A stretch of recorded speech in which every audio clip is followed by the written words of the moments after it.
Assalamualaikum warahmatullahi wabarakatuh.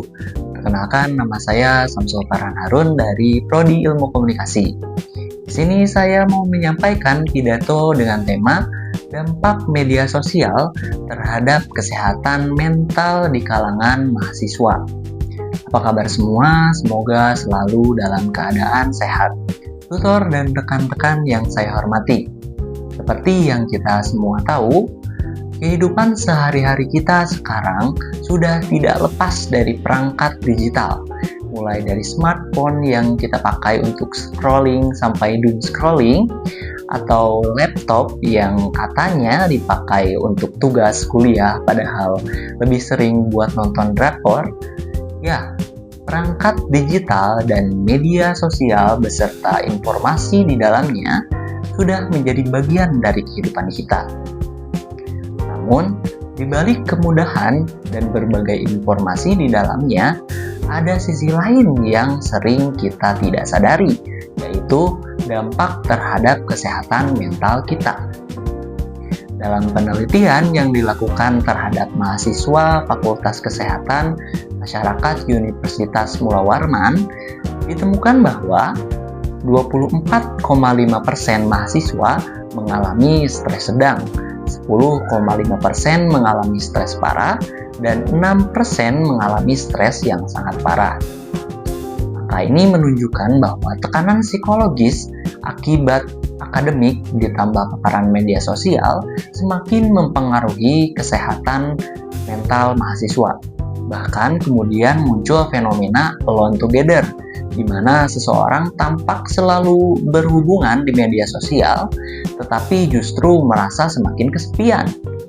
Ini menjadi paradoks, di mana media sosial yang harusnya menghubungkan kita, malah membuat sebagian orang menjadi merasa terasing. Hal ini terjadi karena banyak interaksi di media sosial bersifat dangkal dan tidak menumbuhkan kelekatan emosional. Lebih jauh lagi, pola ini bisa mempengaruhi keterampilan interpersonal di dunia nyata. Ditambah lagi faktor seperti membandingkan diri, kebutuhan untuk divalidasi, dan tekanan membangun citra tertentu menjadi penyebab lain dari terganggunya kesehatan mental kita. Nah, melihat dari berbagai dampak tersebut, tentu kita tidak bisa hanya berhenti pada pemahamannya.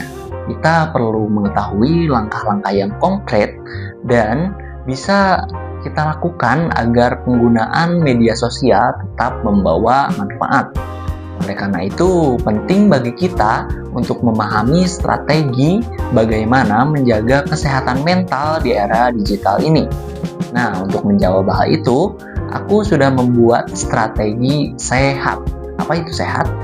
Yang pertama S, yaitu saring informasi, yaitu kemampuan kita memilih konten yang bermutu. Dan yang kedua E, evaluasi waktu layar, agar media sosial tidak menghabiskan energi mental kita. Dan yang ketiga H, hubungkan diri dengan dukungan positif, karena koneksi yang sehat mempengaruhi kondisi emosional kita. Dan yang keempat A, yaitu atur ruang digital dengan menjaga beranda tetap bersih dari konten-konten yang melelahkan. Dan yang terakhir T, yaitu terapkan istirahat digital, memberi ruang bagi pikiran kita untuk pulih. Nah, dengan menerapkan 5 langkah strategi sederhana tersebut, mahasiswa dapat lebih siap menghadapi dinamika digital tanpa kehilangan keseimbangan mental. Tutor dan rekan-rekan mahasiswa, media sosial ibarat pedang bermata dua. Ia bisa menjadi alat komunikasi yang memperluas wawasan kita, tetapi juga bisa menjadi sumber tekanan mental jika tidak digunakan dengan bijak. Maka dari itu, mari kita menggunakan media sosial dengan sadar, bukan sekadar untuk mencari validasi, tetapi untuk membangun koneksi yang bermakna dan produktif. Karena pada akhirnya, kesehatan mental adalah fondasi utama bagi perjalanan akademik dan kehidupan kita. Terima kasih atas perhatiannya. Wassalamualaikum warahmatullahi wabarakatuh.